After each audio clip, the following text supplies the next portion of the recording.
Well, it's yeah. Go ahead.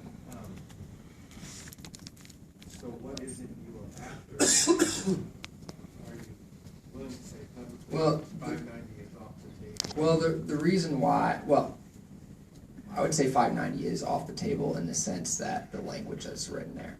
Obviously, if we were to make changes, we would have to use 590 as a vehicle.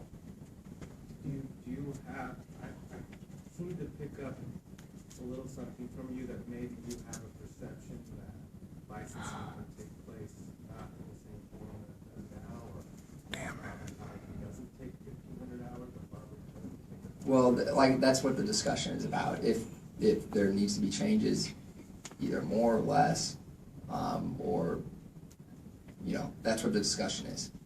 Well, I think we all in attendance here would concur that the current system of 1,500 hours without whatever it is from management and so forth is sufficient to work. I mean, we really don't need to go down the road to discuss. We really need to discuss public safety, hospitality, do we need to talk about public safety because it's obvious that it's taken care of in training and licensing and leave it out there. Obviously, we can agree on that, right? Yeah, I mean, I understand where you're coming. Yeah. I mean, someone not trained putting light on your wife's hair, melting it off her head.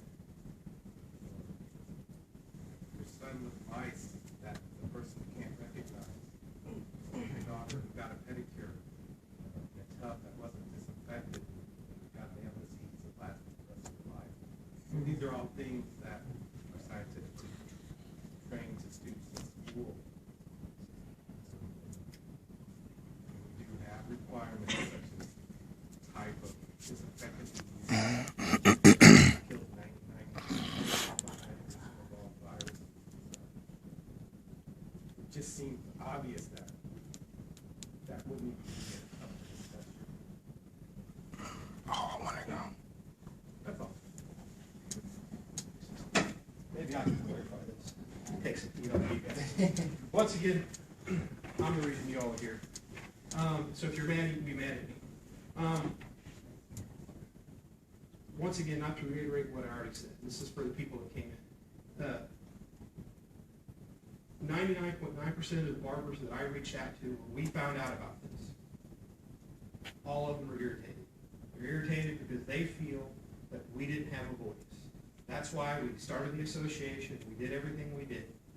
Once we did that, the State Board of Cosmetology and Barbering, the people that sign our licenses, acknowledged that. I met with them, and they basically said, keep doing what you're doing. So this is all, we are all here today because of my discussion with your office.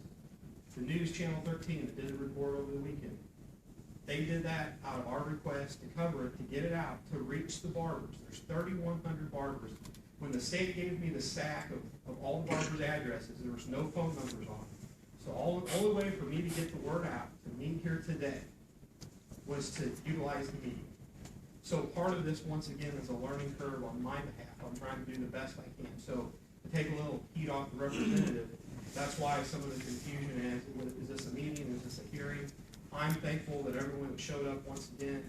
I believe if the weather had been a little better, I think we probably would have had some more. But once again, if anyone's aggravated, they can address their aggravation with me and not Representative Koenig.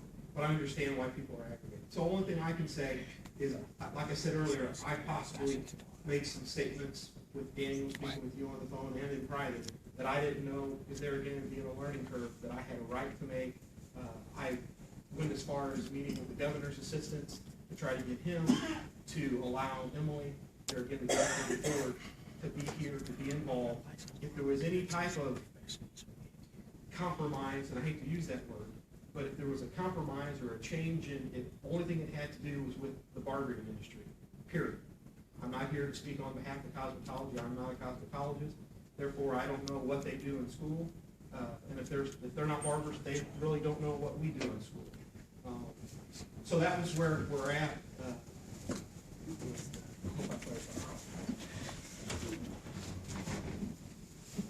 Anybody else want to make any comments?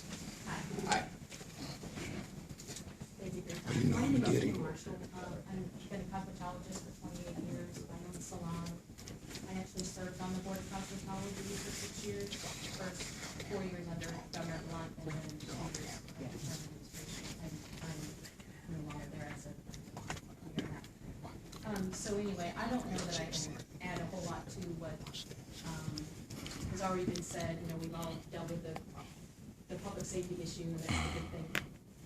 I don't know if I can answer any more questions for you with my background. I just know that you talk about the 1,500 hours. Of that 1,500 hours, 470 is additional hours that they teach for being in the business realm and things of that nature. So they are getting additional stuff beyond the